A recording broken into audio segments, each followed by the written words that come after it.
Alright, this is the flex pipe on the Toyota Corolla, 1995 Toyota Corolla.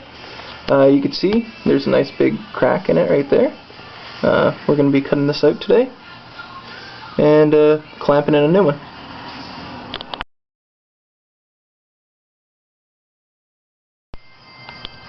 Alright, I just finished blocking in the exhaust pipe a little bit. Make sure it doesn't jiggle quite as much. That way when I start to saw with it, it won't wiggle.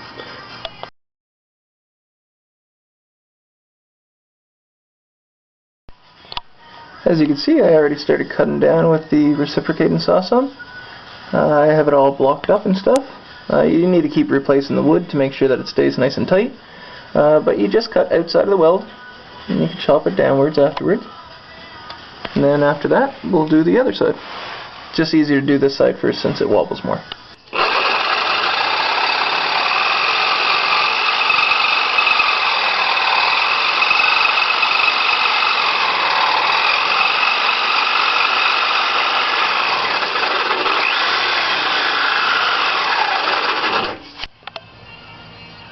Alright, I just finished cutting out the first part of it. As you can see, it's chopped out there, and I just took out the blocking that I had there to hold the pipe still. Now I just need to go after this side, cut out that one.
So that's what it looks like when it's done.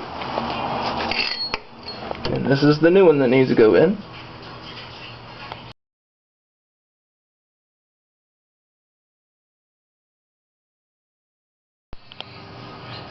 There we go. We got one side filed down smooth. Now I just need to go after the other one. You can see the little bump there. It actually takes quite a bit of filing for that because that was actually a little weld piece. So, anyways. That side's done, now for the other. Alright, there we go. I actually have that side all sanded down now. So now it's pretty much smooth. I'm able to fit a pipe over it. Alright, now what we need to do is actually measure how much of that flex pipe we need to chop off on one end to fit over this one. Because as you can see where those ripples are, that's where the bend starts. And you're not able to clamp onto that very easily. So we want it so it's just long enough that it fits over maybe one of the little ripples, and then we'll clamp a little bit closer towards the actual lip of the pipe.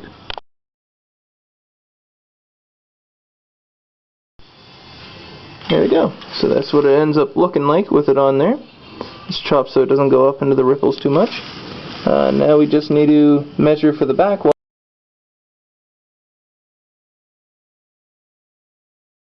And this side just needs to be cleaned up now, and this side cleaned up so we could actually stick that muffler cement onto it.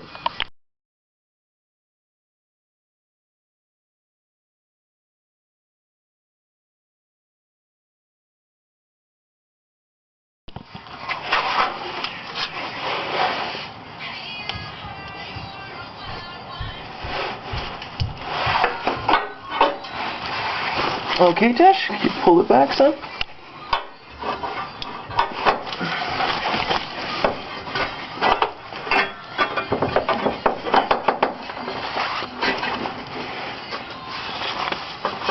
There we go.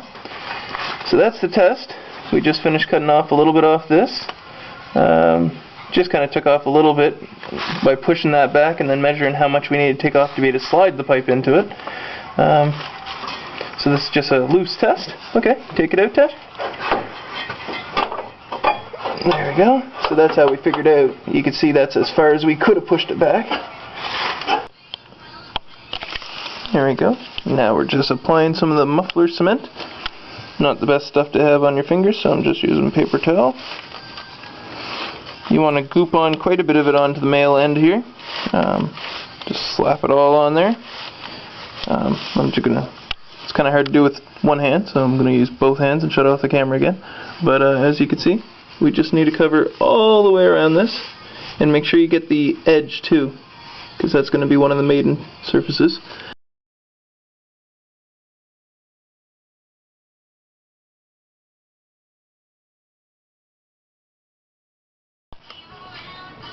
Alright, there you go. A little bit of forcing it in to make it so the pipe fit in and everything. But that's it. We have the whole exhaust system pushed forward all the way now, so it's nice and tight against the where you see that weld type seam of where the pipes meet. And now we just need to clamp it together, and we're done. Also, make sure when you clamp it together, you have the pipe pushed up some here, like that, and clamp it together. That way it's actually not leaning on this. And that's it for now.